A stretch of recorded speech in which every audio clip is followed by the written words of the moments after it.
Do you know what type of personality you are and how you can measure your personality? तो इसको जानने के लिए सबसे पहले हमें पता होना चाहिए कि पर्सनैलिटी टाइप्स क्या होती हैं। जैसे पर्सनैलिटी 3 टाइप्स होती हैं पर्सनैलिटी की। जैसे होता है auditory type of personality, second होता है विजुअल पर्सनैलिटी एंड थर्ड होता है किनेस्थेटिक टाइप ऑफ पर्सनैलिटी। तो मैं आपको एक एग्जांपल देती हूँ, उससे हमें पता चलेगा कि कौन ऑडिटरी है, कौन विजुअल है, कौन किनेस्थेटिक है।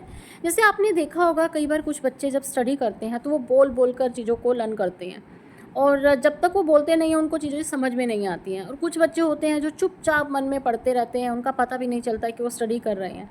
और थर्ड टाइप के जो बच्चे होते हैं, जब वो स्टडी कर रहे होते हैं वो घूमते रहेंगे बुक को लेकर, या हाथों की कुछ मूवमेंट्स करते रहते हैं, या आइज़ को घुमाते रहते हैं। तो वो टाइप पर्सनैलिटी होती है किनेस्थेटिक टाइप ऑफ पर्सनैलिटी।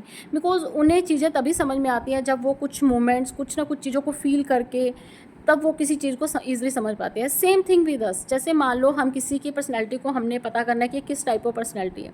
आप उनसे किसी भी पास्ट की किसी भी इवेंट के बारे में जब आप उनसे बात करोगे, अगर वो उसका इशारा सामने वो देख कर बात कर रहा है, या फिर उसकी हाथों की मूवमेंट स्ट्रेट हैं, सामने की तरफ हैं, इट मीन्स वो visual type of personality person है।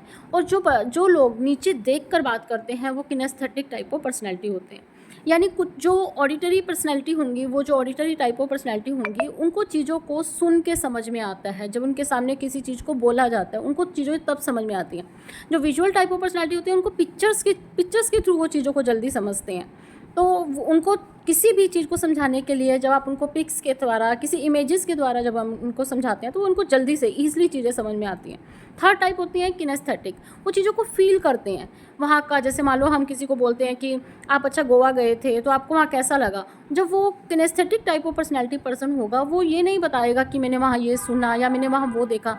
वो ये बताएगा कि मुझे वहाँ ऐसा फील हुआ, वहाँ पे ऐसा लग रहा था, बड़ा अच्छा फील हो रहा था, बड़ा अच्छा वेदर था। वो इस टाइप की बातें करेगा। और जो ऑडिटरी टाइप होगा वो ये बोलेगा कि मुझे वहाँ पर मैंने ये सुना, वहाँ पर बीच पे वेव्स की आवाज़ें आ रही थी।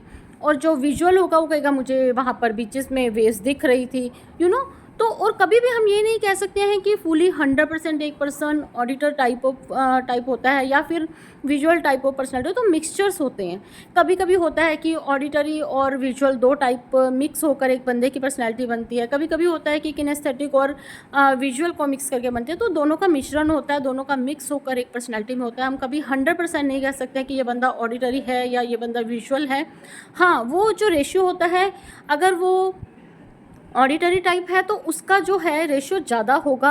और मान लो वो ऑडिटरी और किनेस्थेटिक है तो किनेस्थेटिक पार्ट कम हो सकता है और ऑडिटरी पार्ट ज़्यादा हो सकता है, लेकिन दो दो उनका मिक्सचर ज़रूर होगा। कभी 100% हम नहीं कह सकते कि बंदा फुली ऑडिटरी पर्सनैलिटी टाइप है या फिर हम कहें कि किनेस्थेटिक टाइप पर्सनैलिटी है। तो आप इस टाइप से आप एक पर्सन को मेज़र कर सकते हो। और ये हमें बच्चों को पढ़ाने में भी हेल्प करता है। हम बच्चों को रोकते हैं, कभी कभी आपने देखा होगा पेरेंट्स बोलते हैं कि आप बोल बोल कर क्यों पढ़ रहे हो। नहीं, हमें बच्चों को कभी नहीं रोकना चाहिए, बिकॉज़ हमें देखना चाहिए किस टाइप से उसे चीज़ें समझ में आ रही हैं। कभी कभी कुछ बच्चे होते हैं मन में पढ़ते हैं और पेरेंट्स को लगता है वो पढ़ नहीं रहे हैं या वो ऐसा टाइम पास कर रहे हैं। नहीं, वो बच्चे जो होते हैं विजुअल टाइप पर्सनैलिटी पर होते हैं, बिकॉज़ उन्हें चीज़ें देख कर समझ में आती हैं। कुछ बच्चे घूम घूम कर पढ़ते हैं और पेरेंट्स उन्हें डांटते हैं, आप एक जगह बैठ कर पढ़ो, आप हिल क्यों रहे हो, आप बार बार वो। बिकॉज़ वो किनेस्थेटिक टाइप पर्सनैलिटी पर्सन होते हैं, उनके अंदर वो पार्ट ज़्यादा होता है, इसीलिए वो घूम घूम कर पढ़ते हैं। और उन्हें चीज़ें समझ में भी तभी आती हैं जब वो उस टाइप की मोमेंट में रहते हैं।